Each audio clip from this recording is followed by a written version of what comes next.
We are here at the last section of talks at this festival, Screen.Dance. Hello, my name is Omari Carter, for those who are just joining us, and I am part of the Motion Dance Collective. We're a screen dance production company, and I'm also doing my Masters in Screen Dance at the place in London.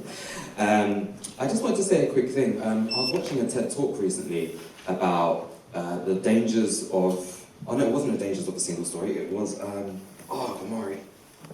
It was, don't ask me where I'm from, ask me where I'm local. And in the talk, she says, because what I haven't been doing is mentioning the countries that people are from, and even though they're quite important, in this talk, she says that our relationships restrictions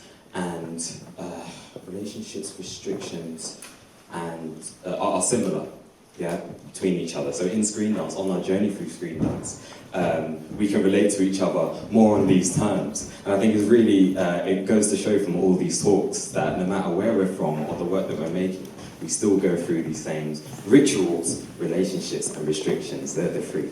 So as we continue to hear the final talks today, just think about that. How does it relate to our own work as well? And I'm sure we've been doing that as we've been listening to the talks.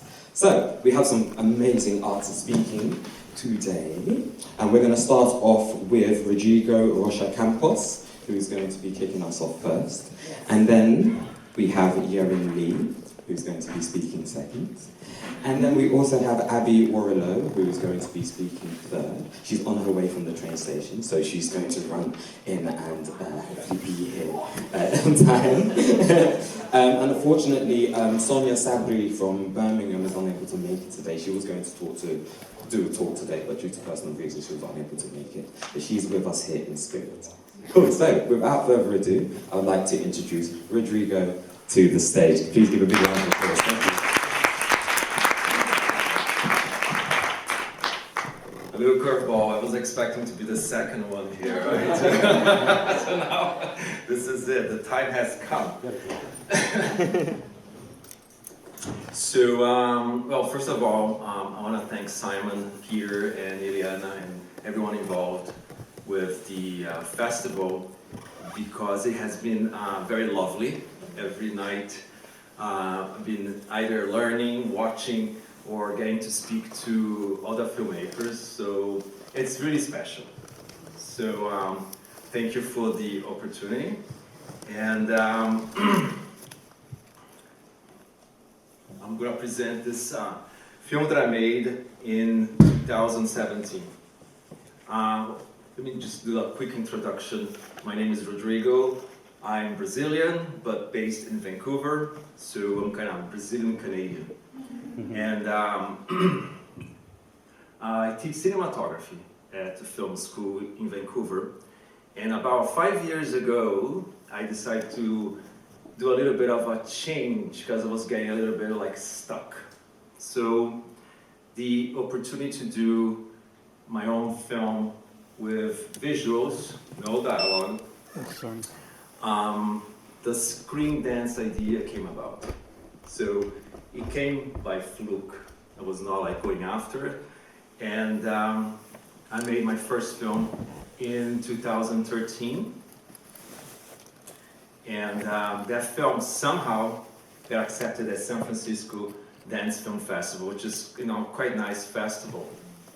And I had a chance to visit the festival, and I was inspired by other people's work. And I think that was the push for me to continue on this saga. A lot of ups and downs, more downs than ups. But the neat thing about this whole process, for me at least, is the fact that I love creating little worlds. And they're strange, they are dark. My subjects or my characters, they go through roller coasters and very intense, sometimes tragic. And at the end of the story, there's barely any redemption. So that's sort of like the thing that I kind to show it to people. In 2016, I got together with the Farouche collective, which dance group based in Vancouver. And from watching a performance of Farouche Collective, I decided to work together. And we met, and some themes kind of start populating, in our minds. And I was like, okay, so now that we kind of bounced off those themes, give me 2-3 months, I'm gonna write a script. So I wrote about a 7-page script, and then I got together with them again, and then we kept developing the whole thing. So by June 2017, we shot, and then it took a whole year of post-production. The wonders of low budget. Waiting on people's schedule. Right? Waiting on drama to settle. Waiting on this, waiting on that. So the film got finished in 2018, like midway. And since then I've been sort of doing all this madness of promoting and sending to festivals, which the work never ends, right? Anywho, so let's see, here we have four happens to be my 4th film, right? And my whole idea of my career is that every film or every Screen.Dance film that I make will be sequential. So I made movements number 1, 2, and 3. This is 4.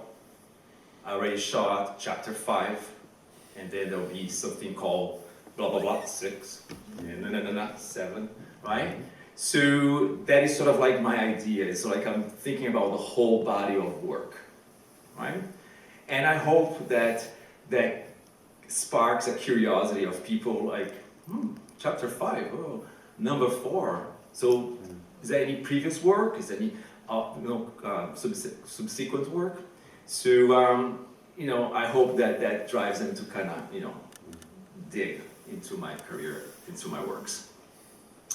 So it was interesting also that I just didn't want to call it 4 just for the sake of being my 4th film. So I found a way in the story, in the plot, to be organic as well.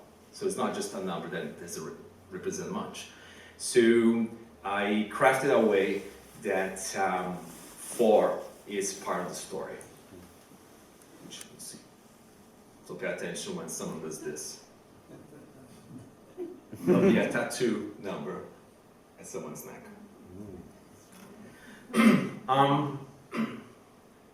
I wanted to kind of speak with, or develop, those themes. That's the themes that we were interested in putting together in the film. So precision and chaos was the first thing that the group spoke to me. They want to do just position between perfection and sort of the crumbling, the sort of chaos that can create for trying madly try to achieve perfection. We spoke about the idea of human versus machine. We don't know which one is the human, we don't know which one is the machine, that kind of thing. And the idea of being studied, the idea of being watched constantly. So those are the themes that we sort of kind of latched on. As I mentioned to you, I had to write down a script. And the reason I'm writing a script is because there's too many story beats that I cannot miss. So my films are kind of a blend between a Screen.Dance film and a narrative short film. It's sort of we don't know the borderline. It's very sort of flowy. And I think that's currently what I like to do. It's sort of not strictly one thing or not another thing. Okay, here are the girls. And perhaps because of my film production background, I don't know how to make films in any other way, just instead of going to the whole shebang, getting everyone involved and all these people, which can be great, but can be also a downfall. But, we had a production designer, to design, the sets, the props, the overall visuals that were in the frame.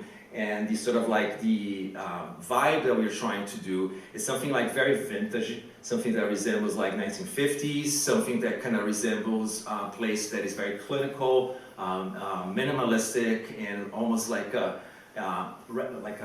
prison-like scenario.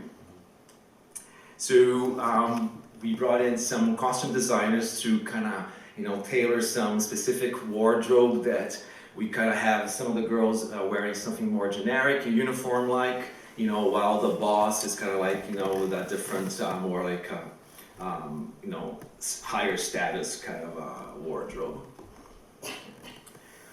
In terms of scening, we try to do something different. So it's black and white, kind of like the vintage way, right? So it's not like, sort of like very flashy.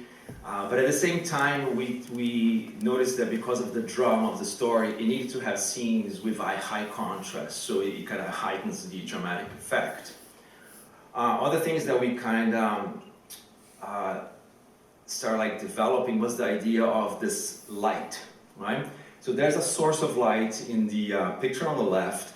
It kind of resembles a door, right? But it's actually a structure, sort of like a long rectangle that was the main light of that scene. And it was a logistical problem because everything was seen and we couldn't light any other way but have the actual instrument in the shot. And so we had to kind of craft like almost an installation, right? So it's part of the design. It's not, a film light, right? But the interesting thing is the contrast that we kind of, or so like the statement that we make, because light is usually associated with, with knowledge, with purity, with enlightenment, right? But in this case, it's opposite. The light means overpowering. So we kind of put the light behind the boss, the controlling person, because she has the power, right? And this overwhelming light behind is not a comforting light. It's overwhelming, overpowering, just like this character. So it's playing a little bit with sort of like opposite ideas. Okay, the show had to do a camera test because of all the logistic problems that we had, and that we could have. For instance, I wish I had a picture of this, but this kind of infinity scenario, infinity set that you see here, is actually a green screen. So it's green. Right? And it's the only green screen studio that has like an alcove at the school. And we didn't want to do any composite for that, so we decided to do black and white. So the green's gone, and now I have this background. But it's like that grid, okay? So all this sort of like it was planned during pre-pro. In terms of music, I've been collaborating with another instructor from the school. He's a composer, and he's done all the scores from my previous films. And we spoke about a lot of atmosphere, a lot of sort of like sounds in hallways, kind of like industrial, not necessarily warming, but very kind of clinical cold. Sort of like you almost hear the draft of air that kind of just goes through the hallways of this prison-like scenario. And for dream sequences, he kind of gravitated to more like a steampunk. It's kind of a hard sound, almost like a hard rock and roll, without being rock and roll, but it's quite aggressive. And very interesting approach to non-traditional instruments that he kind of sort of like used, such as like prepared upright piano, which people sometimes they add hardware into the piano chords, right? And as they play, it just creates a natural analog distortion. So I was like, yes, that's my vibe. Yeah, dredge, metal pipes, bicycle wheel, violin, bow, and different surfaces. So. Yeah. there was a fine line between is this going to be a screen dance film? Is this going to be a narrative film? And as I spoke to you, it's very flowy. I don't like to kind of say that this is strictly one or the other, but you are going to feel at times that you're watching a movie that is not a screen dance film, and all of a sudden there's movement part of the story. It was my first time dealing with VFX. Have not done that before in my screen dance films, and we had about 20 shots that were VFX shots. And it was very concerning, for a producer director, if that ever is going to finish, right? Because it's just the time it takes to do all that. So, so we have, for instance, things like the theme of the spinning top. Sometimes were the real one, sometimes it was a composite, or sometimes it was completely CG, crafted in a computer. So for me, diving into this kind of situation was like, oh my God, right? Can we just do like in camera, the real deal, right? But I was like, why not? It's about exploring other things, There'll be some sparks coming out of people. For like safety reasons, it had to be CG. Yeah, so no sparks were real. There'll be an oil blob that you are going to see, right? It's basically, there's an actual blob that the makeup artist created with gelatin, but the VFX artist animated. So there's a slow kind of, like run of that blob. So the blob is real, the animation of running is added on. Cool. Yeah. Other things we have like the taser light. So the lady with the glove, she's holding a taser, and of course we can't have the real taser. It's against the law in North America. Yeah, we can get to jail if they see the filmmakers used a real taser. So we made up the instrument, but we needed to have light coming out, not a flashlight, but it had to be sort of like light coming out of this instrument and the sound of electrical shock. So the light is also a VFX. So there's things like that. And there's, I think I'll say half of the shots, half of the VFX shots were mostly replacing or hiding electrical cords that were in the background. Yeah. They were ugly. They were very ugly. No.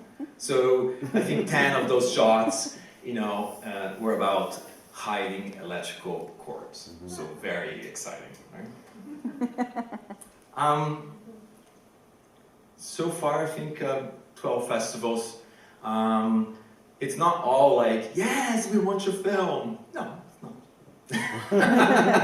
So, but that's our reality, right? Yeah. Yeah, a lot of no's. So, I don't want to sort of like come here and say, look, right? Right?